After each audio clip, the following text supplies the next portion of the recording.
મિત્રો, ગત રોજ બોટાદ જિલ્લાના હળદડ ગામ ખાતે ભારતીય જનતા પાર્ટીના અમુક નેતાઓ જે કડદા કાંડને લઈને 85 લોકો જેલની અંદર છે એમના પરિવારજનોની મુલાકાતે પહોંચ્યા હતા.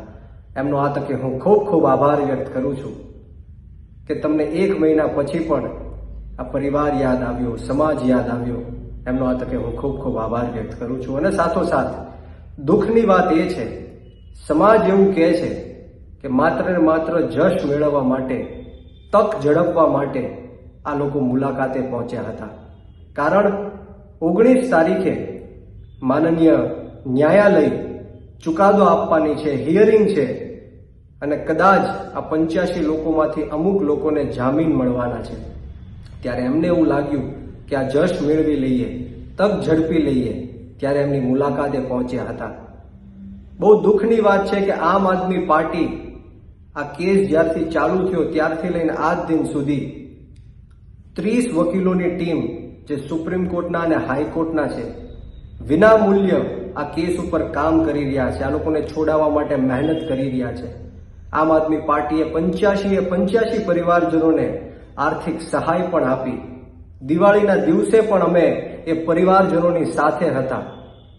ત્યારે દુઃખની વાત એ છે કે અમુક લોકો જશ મેળવવા માટે અત્યારે 1 મહિના પછી આ પરિવારોની મુલાકાત લઈ રહ્યા છે અને એવું કહી રહ્યા છે, સમાજનો વાંક કાઢી રહ્યા છે કે સમાજના યુવાનો ઉશ્કેરાઈને પથ્થરબાજી કરી, પથ્થરો માર્યા.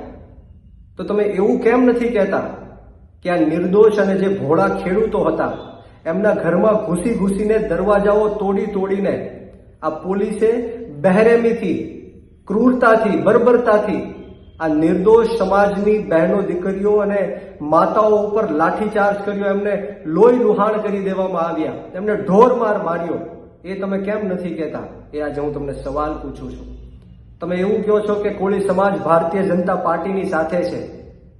હું તમને કહેવા માંગુ છું, કોળી સમાજ ભારતીય જનતા પાર્ટીની સાથે છે એટલે જ નિર્દોષ લોકો ઉપર લાઠીચાર્જ કરવામાં આવે છે, એમના હાથ પગ તોડી નાખવામાં આવે છે, લોહી લુહાણ કરી દેવામાં આવે છે.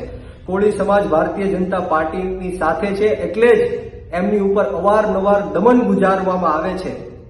ત્યારે ખાલી બોટાદની વાત નહીં, પરંતુ જસદણ વિછ્યાની અંદર નિર્દોષ 92 લોકો ઉપર 307 જેવી ગંભીર કલમો લગાડીને એમને જેલની અંદર પૂરવામાં આવ્યા હતા.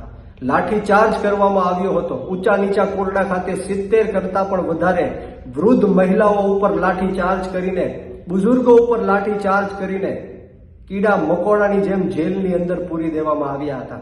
ત્યારે ક્યાં હતા?